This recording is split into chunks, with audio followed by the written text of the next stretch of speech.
তাঞ্জু, phone নিয়ে বাথরুমে ঢুকলি কেন? কিছু না ভাইয়া, এমনি। এমনি কি দেখি? ফোনে কি দেখছিলি? না ভাইয়া, বললাম তো কিছু না। তোকে বললাম না ফোন আমার হাতে দিতে? তাঞ্জু ভয়ে ভয়ে ফোন হাতে দিল। ফোন হাতে নিয়ে রিয়াদ বলল, তুই নাকি আমাকে বিয়ে করবি না বলছিস? হ্যাঁ, আমি তোমাকে বিয়ে করতে পারবো না ভাইয়া। কথাটা বলতেই রিয়াদ তাঞ্জুর গালে ঠাস করে একটা থাপ্পড় বসিয়ে দিয়ে বলল, ফাজলামি করার জায়গা পাস না? এমন লাথি দিব দুনিয়া লাল দেখতে পাবি। ভাইয়া, তুমি আমাকে মারলে? চুপ থাক, আর এই নে তোর ফোন।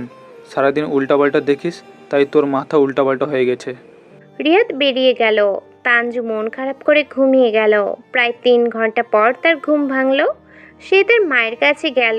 গিয়ে তার মাকে বলল, ও মা, আমি কিছুতেই রিয়াদ ভাইকে বিয়ে করব না, উনি খালি মারে আমায়। মায়ের আঁচল ধরে ন্যাকা কান্না জুড়ে দিয়ে কথাটা বলে উঠল তাঞ্জু তার মাকে।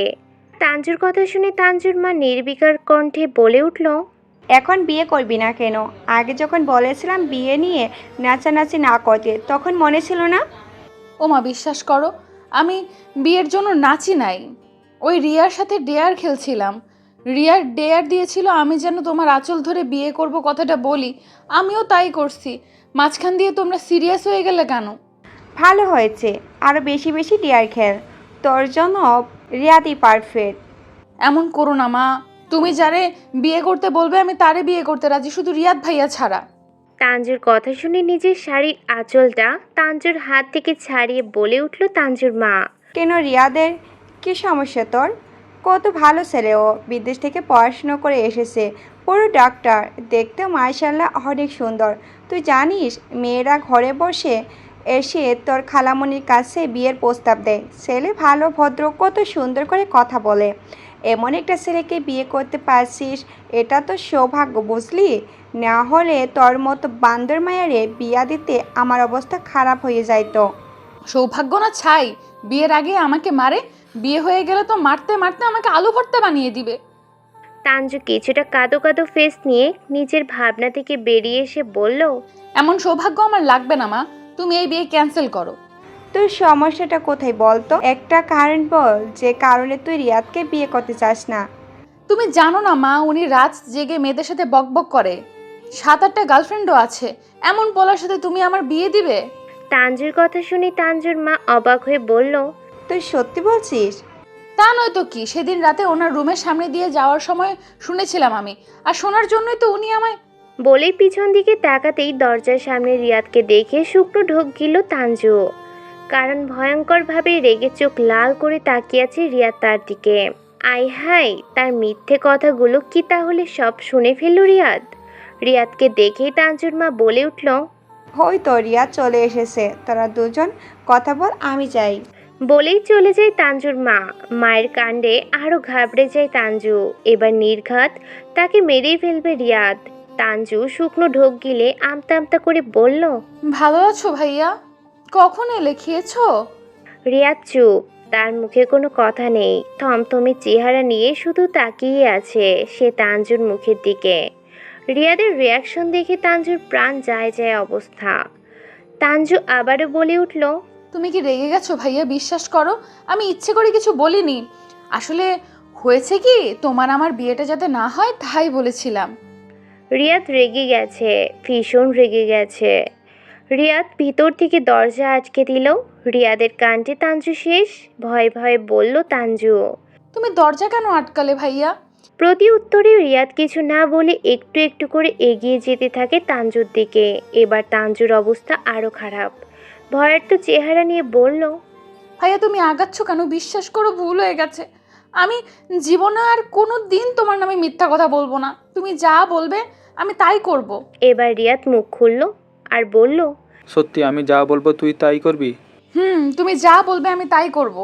ঠিক আছে, তাহলে তুই এক্ষুনি বাড়ির সবাইকে গিয়ে বলবি তুই এই বিয়ে করতে রাজি। রিয়াদের কথা শুনে চোখ বড় বড় করে বলল তাঞ্জু। এই না না, আমি পারবো না। সঙ্গে সঙ্গে চোখ মুখ লাল করে বলল রিয়াদ। কি বললি তুই? রিয়াদের কথা শুনে ভয় চুপসে গেল তাঞ্জু। বলল, তুমি এমন কেন ভাইয়া? আমারে খালি ভয় দেখাও। তোমারে বিয়ে করলে আমার জীবন তো তেজপাতা হয়ে যাবে। রিয়াদ আবারও রাগী চোখে তাকালো। তাঞ্জু এবার কিছুটা থমকে বললে, ওইভাবে তাকিও না, আমি ভয় পাই। এতক্ষণ আমার নামে মামুনির কাছে যে মিথ্যা কথা বললি তখন মনে ছিল না? তার মানে মিথ্যে কথা বলার জন্য তুমি আমায় বিয়ে করতে চাইছো? প্রতি উত্তরে চুপ রইল রিয়াদ। কিছুক্ষণ ভেবে বলল, তুই সবাইকে বলবি কি না বল। না, বলবো না, কারণ আমি তোমাকে বিয়ে করব না। তুই বিয়ে করবি না, তোর ঘাড় বিয়ে করবে। তাহলে তুমি আমার ঘাড়কেই বিয়ে করো। তানজু ঠাটিয়ে একটা চোর মেরে গাল একদম লাল করে দিব। এমন সময় ওদের রুমের দরজায় নক করলো অপূর্ব। অপূর্ব হলো তানজুর আপন বড় ভাই। বলল, এই তোরা এখানে ভিতরে কি করছিস? বাবা ডাকছে তোদের, তাড়াতাড়ি বাহিরে আয়। অপূর্বের কথা শুনে তানজু বলে উঠল, এই তো আসছি ভাইয়া। ঠিক আছে, তাড়াতাড়ি আয়। বলেই অপূর্ব চলে গেল। অপূর্ব যেতেই রিয়া তানজুর হাত ধরে বলল, যদি নিচে গিয়ে উল্টাপাল্টা কিছু বলিস তাহলে কিন্তু তোর খবর আছে বলে দিলাম। খবর না ছাই, যাও তো, যত যাই হয়ে যাক, তোমায় আমি বিয়ে করছি না। বলেই একটা ডোন্ট কেয়ার ভাব নিয়ে চলে যেতে লাগলো তানজু। তানজুর কাছে রিয়াদ হালকা হেসে বলল। দাঁড়া। তানজু দাঁড়িয়ে পড়ল, বলল। বলো। রিয়াদ তার ফোনটা পকেট থেকে বের করতে করতে বলল, তুই সত্যি এখন সবাইকে গিয়ে বলবি তুই বিয়ে করবি না? উত্তরে তানজু ডোন্ট কেয়ার ভাব নিয়ে বলল, ঠিক আছে, তবে আমিও না হয় তোর এই আমসত্ত্ব চুরি করা ছবিগুলো সবাইকে দেখিয়ে দিই। নানুকে দেখালে সবচেয়ে বেশি ভালো হবে। বলেই ছবিগুলো দেখালো রিয়াদ তানজুকে। ঠিক 2 দিন আগের ঘটনা। রান্নাঘরে সবাইকে লুকিয়ে আমসত্ত্ব চুরি করে খেয়েছিল তানজু। আমসত্ত্বগুলো নানুর খুব ফেভারিট ছিল। নানু বারণও করেছিল আমসত্ত্ব না খেতে, কারণ ওগুলো তিনি তার ছোট মেয়ের শাশুড়িকে পাঠাতে চেয়েছিল। কিন্তু তানজু শোনেনি, লুকিয়ে লুকিয়ে সব খেয়ে ফেলে। নানুর সাথে ঝগড়া লেগেছিল তানজুর, তাই রাগ করে এমনটা করে সে। এইভাবে ধরা খেয়ে যাবে ভাবেনি। তানজু একবার মোবাইল তো আরেকবার রিয়াদের দিকে তাকালো। নানুর হাতে সে লাঠি মারের কথা মনে পড়তেই তানজু চেঁচিয়ে বাইরে যেতে যেতে বলে উঠল, ও মাগো, আমি বিয়ে করব। বলেই বেরিয়ে গেল তানজু। আর তানজুর কাণ্ডে রিয়াদ হাসতে হাসতে শেষ। অতঃপর সামান্য আমসত্ত্ব চুরির জন্য বাধ্য হয়ে বিয়ে করা লাগলো তানজুর রিয়াদকে। বাসর ঘরে চুপচাপ বসে আছে তানজু। সামনেই টেবিলের ওপর দুধের গ্লাসটার দিকে তাকালো সে। পুরো লাল টকটকে হয়ে আছে গ্লাসটা। এমন সময় রুমের দরজা খুলে ভেতরে ঢুকলো রিয়াদ।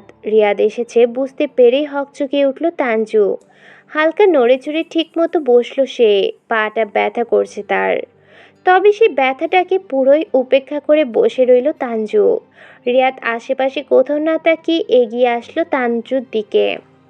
বসলো তানজু সোজাসুজি, তারপর বলল, কি রে, বিয়ে করবি না বল? তানজু তাকিয়ে আছে রিয়াদের দিকে। ভেতরটা ফেটে যাচ্ছে তার। রিয়াদ মুচকি হেসে বলল, ওভাবে তাকাস না, প্রেমে পড়ে যাব তো। রিয়াদের কথা শুনে চোখ বড় বড় করে ফেলে তানজু। তানজুর রিয়াকশনে হাসলো রিয়াদ। এভাবে কিছুক্ষণ যাওয়ার পর হঠাৎই তানজু টেবিলের উপরে থাকা দুধের গ্লাসটা এগিয়ে দিল রিয়াদের দিকে। তারপর বলল, এটা তোমার জন্য, শিউলি আপু দিতে বলেছিল। রিয়াদ পুরো গ্লাসটায় চোখ বুলালো, বলল, ওটা এত লাল কেন? দুধের মধ্যে গুঁড়োমরিচ দিলে লাল তো হবেই চান্দু।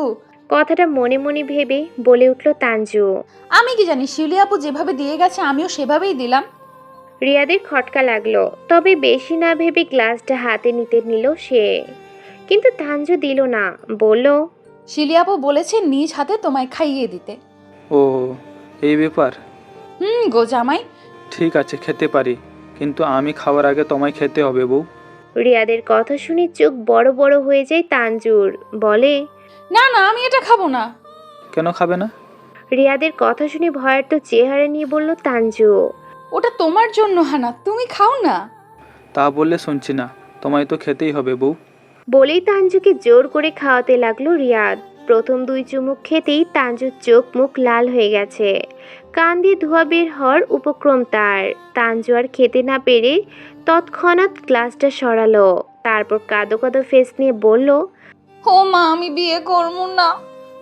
তানজুর কথা শুনে উচ্চস্বরে হেসে বলল রিয়াদ, তোমায় আর বিয়ে করতে হবে না জানেমান, বিয়ে তো অলরেডি হয়েই গেছে। শক্ত করে জড়িয়ে ধরলো। এরপর তারা আস্তে আস্তে ডুবে যেতে লাগলো ভালোবাসার গভীর রাজ্যতে। এভাবেই পূর্ণতা পাক পৃথিবীর সকল সত্যিকারের ভালোবাসা। নিত্য নতুন রোমান্টিক ভালোবাসার গল্প শুনতে চাইলে আব্দুল লাভ স্টোরি ইউটিউব চ্যানেলটি সাবস্ক্রাইব করে নোটিফিকেশন অন করে আমাদের পাশেই থাকুন।